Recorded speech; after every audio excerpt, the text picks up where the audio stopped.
Hello दोस्तों, कैसे हैं आप लोग। मैं अमित आनंद मिश्रा अपने चैनल मानस भौतिकी में आप लोगों का स्वागत करता हूं। हम लोग प्रीवियस लेक्चर में पढ़ रहे थे कूलाम का नियम क्या है, और कूलाम का नियम किसी बिंदु आवेश के लिए सत्य है और उस कूलाम के नियम का परिमाण कितना आता है। तो उसका हम लोगों ने परिमाण निकाला था कि अगर कोई दो चार्ज मान लेते हैं, वो चार्ज अगर किसी पार्टिकल के ऊपर है, माइक्रो कूलाम का चार्ज या नैनो कूलाम का चार्ज, अगर मान लीजिए Q1 कोई चार्ज है और इससे सम डिस्टेंस पर अगर r दूरी पर एक कोई चार्ज है Q2, तो इन दोनों चार्जों के बीच यानी one charge to other charge, this is the repulsion force, उसका मान कितना होता है।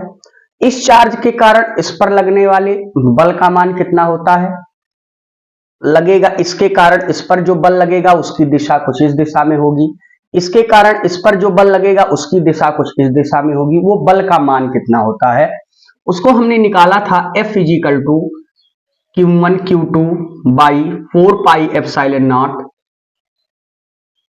r स्क्वायर, ये मान निकल के आया था। अच्छा, इसका अगर हम वेक्टर फॉर्म समझें, कूलाम के नियम के सदिश स्वरूप को अगर हम समझें तो वो क्या होता है। हमारी आज की हेडिंग होगी कूलाम के नियम का सदिश स्वरूप।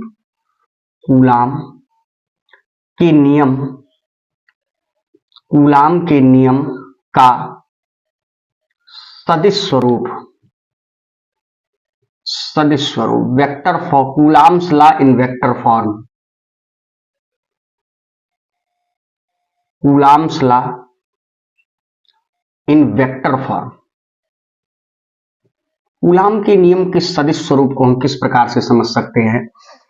दो इसको कोऑर्डिनेट एक्सिस में देखें तो मान लेते हैं ये एक्स कोऑर्डिनेट है, ये वाई है, ये ओरिजिन है।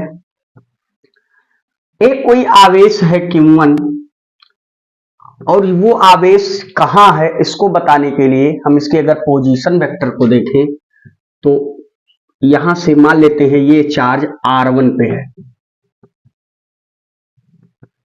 एक कोई दूसरा चार्ज है मान लेते हैं वो यहां है Q2, वो कहां है, इस पोजीशन वेक्टर से मान लेते हैं वो R2 दूरी पर है।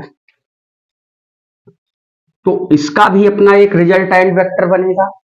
वो रिजल्टेंट वेक्टर क्या हो जाएगा, यहां से यहां तक अगर हम मिला दें वो हो जाएगा R2 माइनस R1, यानी अगर R2 माइनस R1 में अगर हम R1 जोड़ दें तो हमें R2 प्राप्त हो जाता है। ये इसकी कुछ डायरेक्शन किधर होगी, Q1 से Q2 की ओर होगी। अब अगर इसका हम वेक्टर फॉर्म लिखें तो चूंकि हम जानते हैं we know that the Coulomb's law, we know that the Coulomb's law, Coulomb's law F is equal to 1/4πε0 Q1 Q2 by R square, ये होता कूलाम के नियम से हम जानते हैं कि इतना था। अगर हम वेक्टर फॉर्म की बात करें तो F इजिकल टू क्या हो जाएगा 1/4πε0 Q1 Q2, और दूरी कितनी हो जाएगी, अब R है तो रिजल्टेंट दूरी कितनी हो जाएगी, इसके परिमाण R2 माइनस R1 का परिमाण का यानी मैग्नीट्यूड का स्क्वायर, R2 माइनस R1 के मैग्नीट्यूड का स्क्वायर। अब इसमें हमने इसका परिमाण तो डाल दिया, लेकिन इसकी दिशा कहाँ है, Q1 से Q2 की ओर, तो दिशा कैसे डालेंगे। तो दिशा डालने का एक तरीका है, हम चूंकि जानते हैं कि अगर कोई भी कैप, एन कैप का मतलब अगर यूनिट वेक्टर है तो इसका होता है सदिश n बटे मॉड ऑफ n। अब अगर हमको इसके डायरेक्शन को डालना है तो इसके हमको क्या करना पड़ेगा, इसमें यूनिट वेक्टर में इसके मैग्नीट्यूड से गुणा करना पड़ेगा। तो अगर हम इसके मैग्नीट्यूड से गुणा कर दें तो बढ़िया तरीका है, क्या करेंगे पूरा वेक्टर ही रख दीजिए R2 माइनस R1 और इसके मैग्नीट्यूड से भाग दे दीजिए R2 माइनस R1 के मैग्नीट्यूड से। तो क्या आ जाएगा F is equal to 1/4πε0 Q1 Q2 by R2 minus R1 का whole cube mod of cube, और इनटू क्या आ जाएगा R2 माइनस R1, ये आपका आ जाएगा। इसी को कहते हैं कूलाम के नियम का सदिश स्वरूप। ये इसका ओरिजिन है यहाँ। तो ये हमको कूलाम के नियम के सदिश स्वरूप को इस प्रकार से हम समझ सकते हैं। अब कूलाम के नियम का सदिश स्वरूप किन किन बातों को बताता है? पहला चीज, कूलाम के नियम का जो सदिश स्वरूप है वो न्यूटन के तीसरे नियम को फॉलो करता है, पालन करता है।